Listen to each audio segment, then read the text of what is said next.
The rain tapped gently against the cracked windowpane of the small, dimly lit apartment.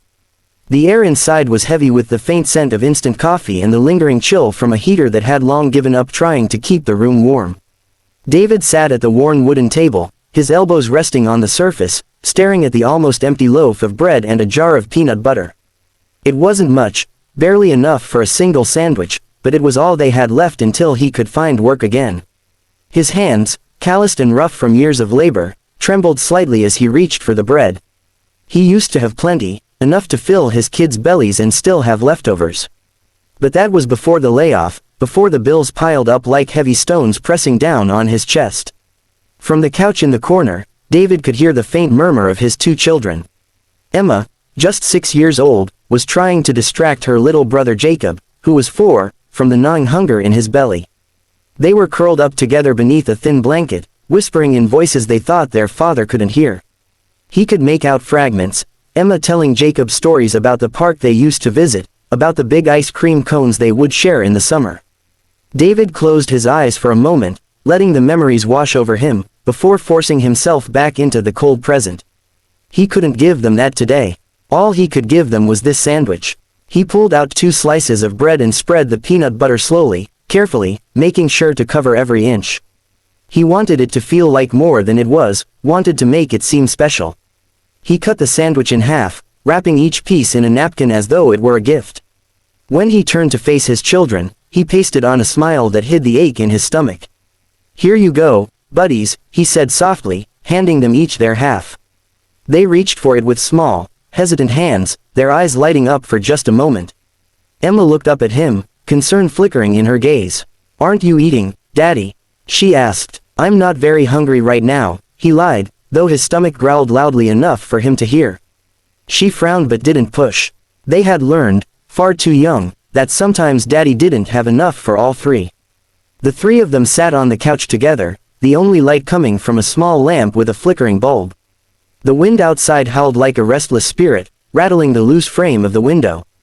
Emma took small bites, chewing slowly as if trying to make her portion last forever. Jacob clutched his half with both hands, taking the tiniest nibbles, his eyes still fixed on the floor. David watched them quietly, his chest tight. He knew hunger well, had felt it as a boy himself, but seeing it etched on their little faces was a different kind of pain. He reached out and put an arm around both of them, pulling them close. "We'll be okay," he murmured, though he wasn't sure he believed it. Tomorrow he'd make more calls, knock on more doors, take any work he could find. Tonight, all he had was this moment. As the sandwich disappeared bite by bite, David knew the night ahead would be long. The apartment was drafty, the blanket thin, and their bodies small against the cold. When they were finished, he carried them over to the couch, where they all lay together under the same blanket. He began telling them a story, his voice low and steady, weaving a tale about a brave knight who protected his kingdom even when he had nothing left. The knight didn't have gold or a castle, but he had courage and a love so strong that it made him powerful. The children listened with wide eyes, their imaginations painting pictures in the shadows. Emma's head rested on his chest, her small hand gripping his shirt as if afraid he might disappear. "Daddy, was the knight you?" she asked softly. David chuckled, kissing the top of her head. "Maybe," he said, though his heart felt heavier than ever. Time passed slowly in the dim apartment, the only sounds their breathing and the occasional groan of the old building. Outside, the streetlights flickered against the rain-slicked pavement, casting broken reflections on the walls. David lay awake long after the children drifted off, his mind racing. He thought about the bills piled on the counter, the calls he hadn't yet returned, the job applications sent into the void with no reply. He thought about the way Jacob's eyes had filled with tears earlier, the way Emma had tried to hide her worry.